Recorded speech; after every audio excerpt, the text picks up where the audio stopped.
What makes millions of people follow one man into the abyss? How can an entire nation believe in ideas that, looking back, seem unthinkable?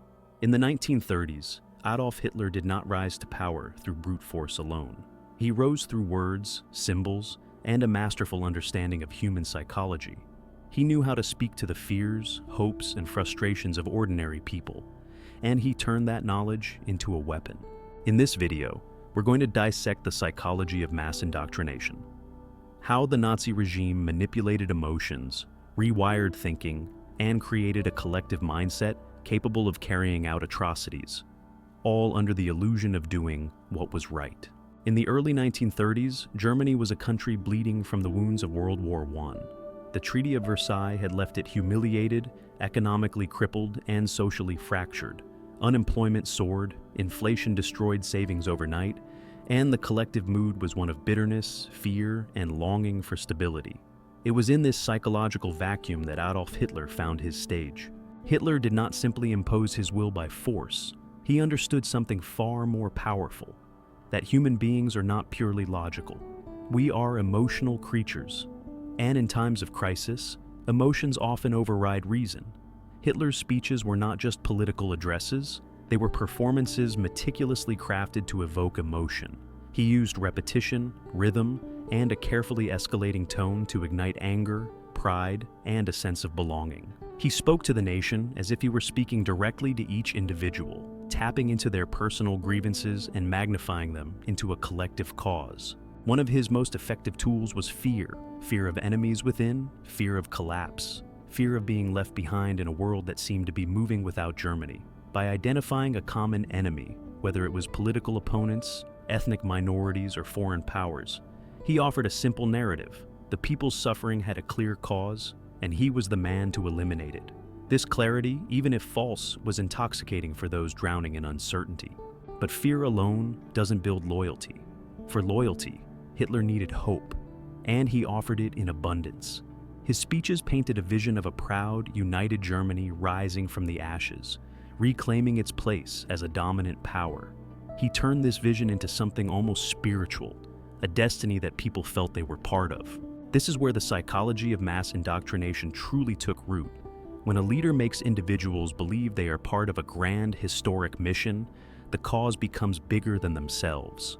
The Nazi propaganda machine, orchestrated by Joseph Goebbels, amplified these emotions. They understood that the human mind is highly receptive to repetition and visual reinforcement. Posters, films, radio broadcasts, and even children's textbooks carried the same messages over and over until they became part of the cultural wallpaper. Propaganda didn't need to persuade with logic. It needed to make ideas feel natural, inevitable.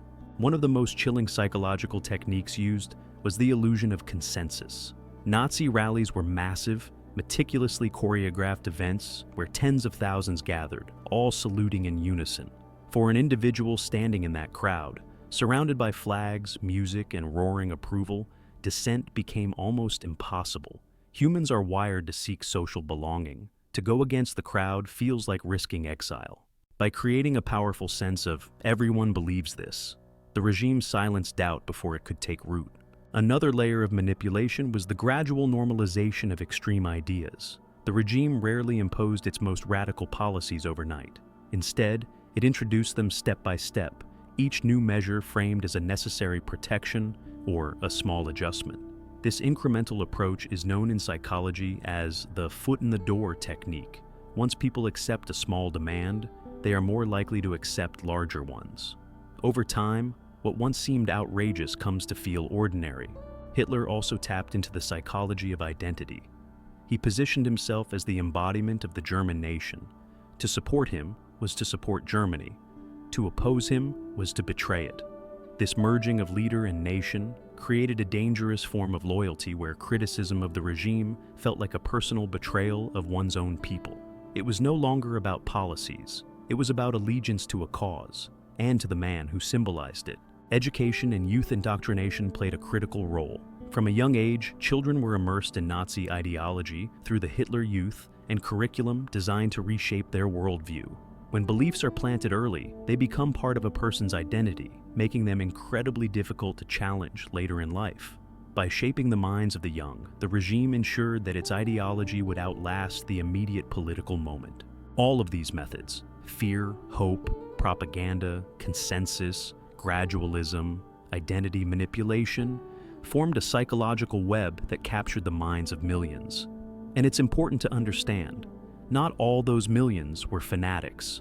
Many were ordinary people swept along by the tide, convinced they were doing the right thing, or too afraid to stand against it. The tragedy of Nazi Germany is not just the crimes committed, but the reminder of how vulnerable the human mind can be when exposed to skilled manipulation in the right conditions. Mass indoctrination does not require magic. It requires a leader who understands human emotions, a crisis that creates psychological hunger, and a system that feeds that hunger with the same story until it becomes reality. Today, the world is different, but the psychological principles are the same. The techniques Hitler used to manipulate millions are still used in various forms, in politics, in advertising, in social movements. The difference is that now, we have the benefit of history to recognize them. The lesson is not to look back with disbelief at how could they, but to ask, could it happen again? And if the answer is yes, then our defense lies in awareness, critical thinking, and the courage to stand apart from the crowd when the crowd is moving in the wrong direction. Because history has shown us, the most dangerous manipulation is the one we don't see happening, until it's too late. Hitler's manipulation was not only about what he said, but how he structured the world around his followers, so that alternative truths simply could not exist. One of the most powerful aspects of mass indoctrination is information control. In Nazi Germany, newspapers, radio stations, films, and even theater were either shut down or brought under state control. When a population hears only one voice, one version of events, and sees no other perspective, reality becomes whatever that voice declares it to be. This is not just censorship, it's the construction of a mental cage where critical thinking cannot breathe. There's a crucial psychological insight here. People tend to trust information when it comes from multiple, seemingly independent sources. But under the Nazis, all those sources were orchestrated to say the same thing. This created an echo chamber long before the term existed, where repetition made lies feel like truth. Goebbels famously understood this principle.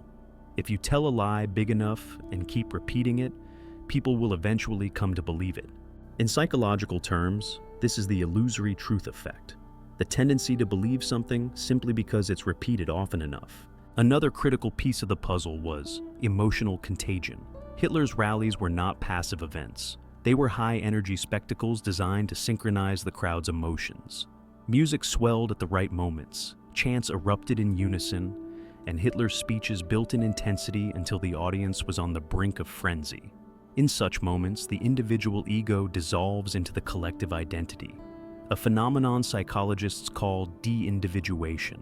In this state, people feel less personally responsible for their actions because they see themselves as part of something larger, almost as if the crowd itself becomes the decision maker. The regime also skillfully used scapegoating as a psychological release valve. By blaming all societal problems on a specific group, the Nazis gave people an outlet for their frustrations that felt both emotionally satisfying and morally justified, at least within the distorted framework they were presented. This technique is ancient and sadly timeless. When life feels out of control, finding someone to blame provides a dangerous sense of clarity.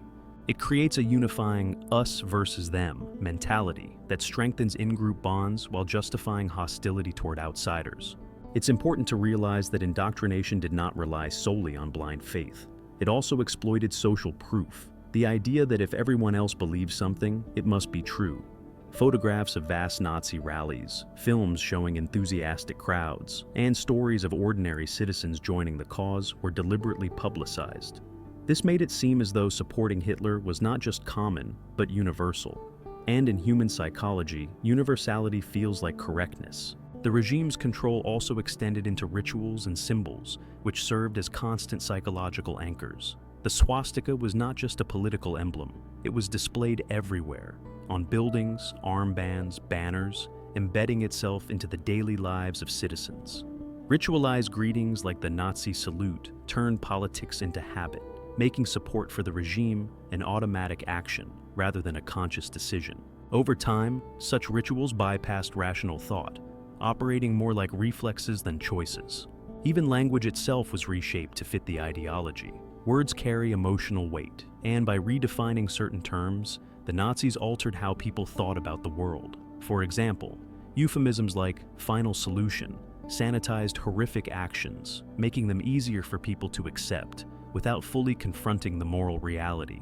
This is a classic example of linguistic framing, where the way something is described changes how it is perceived and judged. Psychologically, one of the most insidious aspects of Nazi indoctrination was how it tied personal identity to the regime's ideology.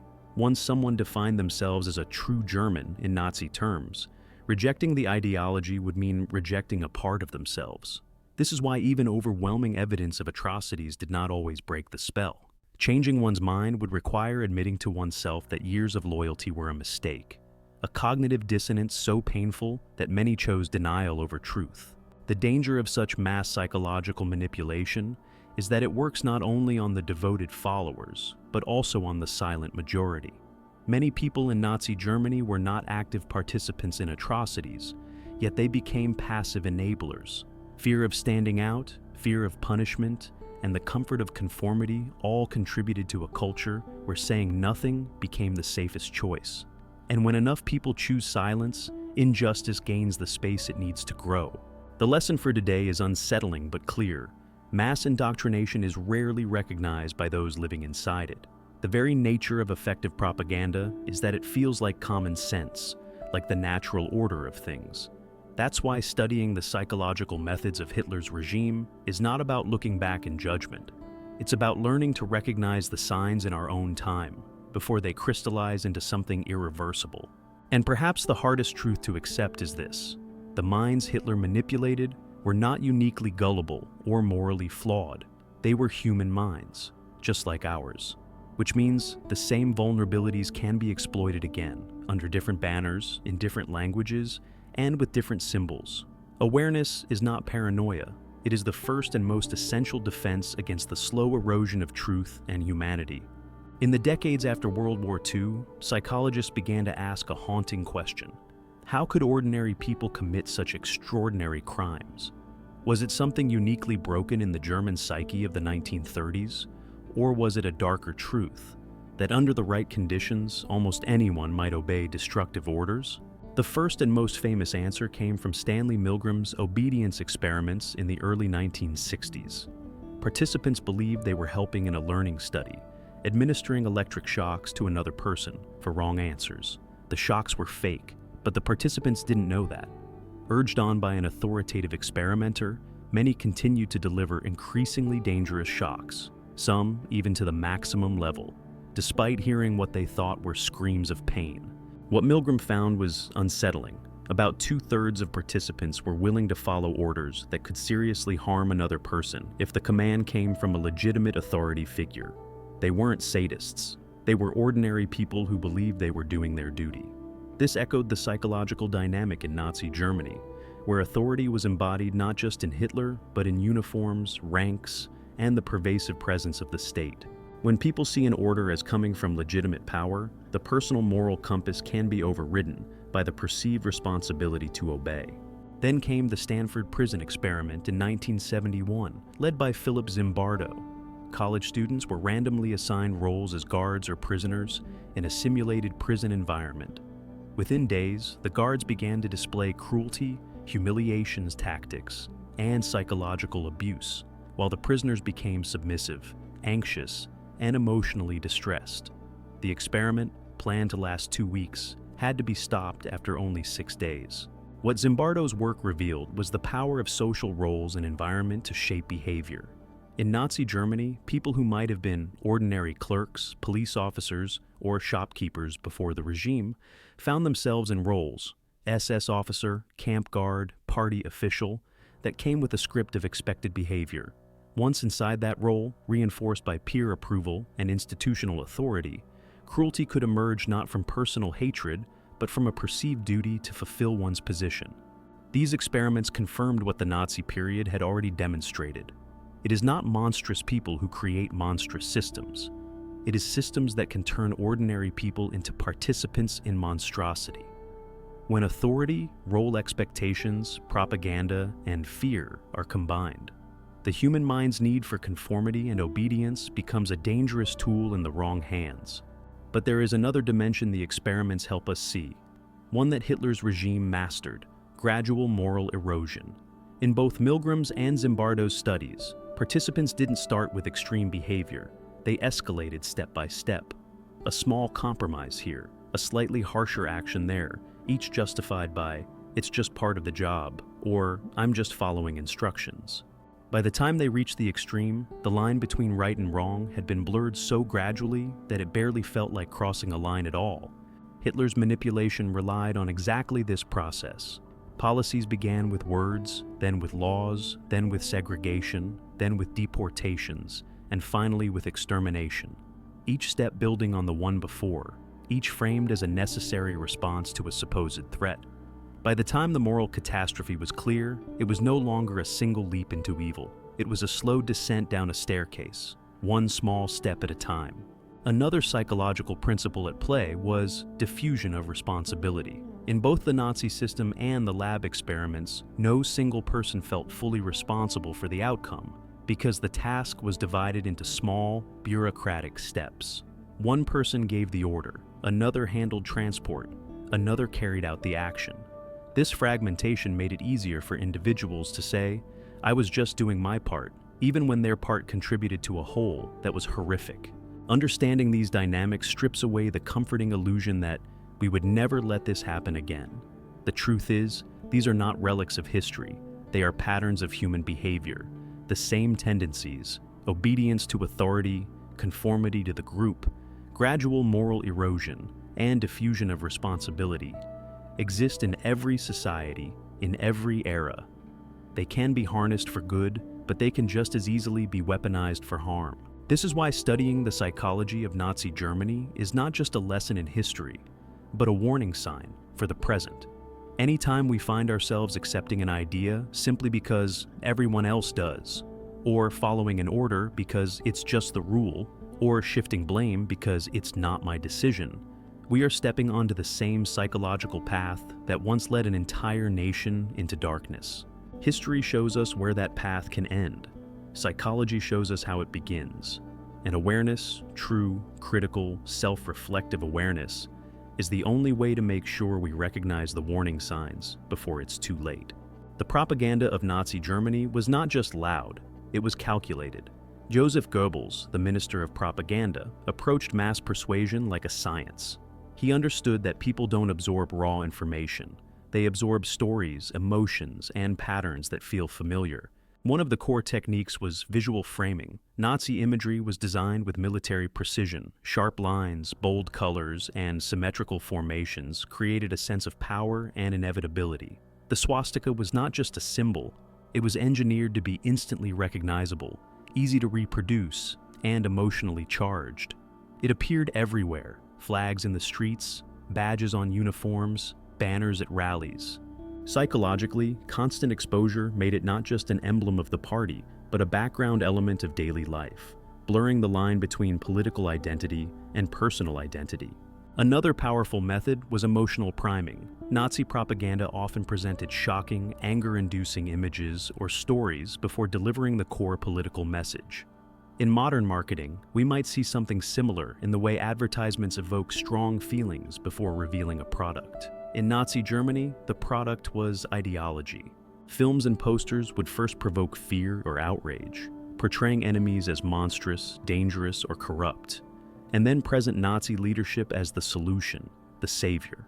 Once a strong emotional state was triggered, critical thinking diminished, making the message easier to accept.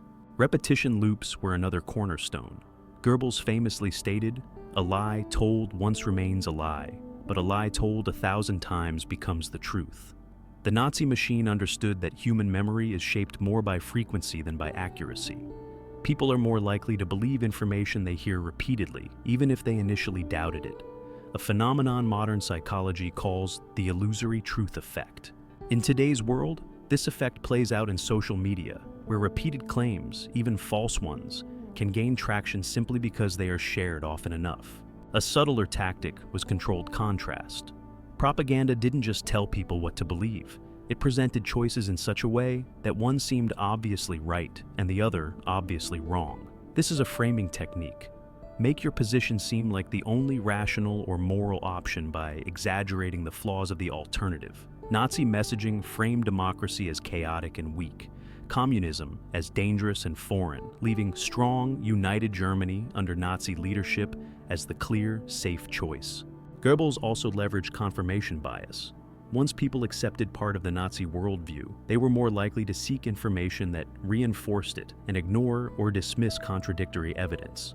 Nazi media fed this bias by curating news that aligned perfectly with the regime's narrative, creating a closed loop where every piece of information seemed to confirm the ideology. Modern echo chambers on the internet function in much the same way.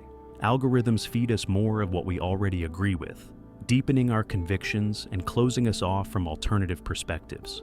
One of the most psychologically invasive methods was indoctrination through entertainment. Not every piece of Nazi propaganda was overtly political. Films, music, and children's books often carried subtle ideological cues, heroic depictions of soldiers, idealized rural life, and sanitized portrayals of national unity.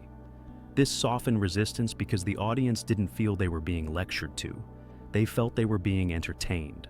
Over time, the values embedded in these stories seeped into the collective consciousness. Finally, the Nazis mastered the spectacle. Massive rallies, torchlight parades, and meticulously choreographed events designed to overwhelm the senses. These were not just celebrations. They were emotional experiences that bound people to the movement. When tens of thousands of people chanted in unison, raised the same salute, and moved as one, the sense of individuality dissolved. Psychologists call this collective effervescence, a state in which people feel deeply connected to a group and energized by its shared purpose. In such moments, dissent feels not only socially dangerous, but emotionally wrong. When we look at these techniques today, it's tempting to think, we're smarter now. This can't happen again. But in truth, these are timeless psychological levers. They work because they tap into human nature, our need for belonging, our tendency to trust repeated messages, our susceptibility to emotionally charged narratives. In the age of mass media and social platforms, these tools are even more accessible and faster in their effect. The lesson is not paranoia, but vigilance.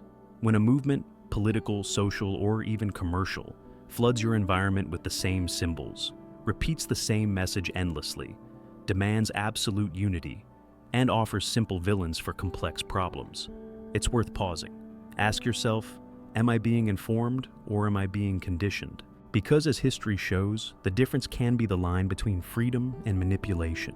Not everyone in Nazi Germany was a true believer. The population could be divided loosely into three psychological groups, each playing a role in sustaining the regime.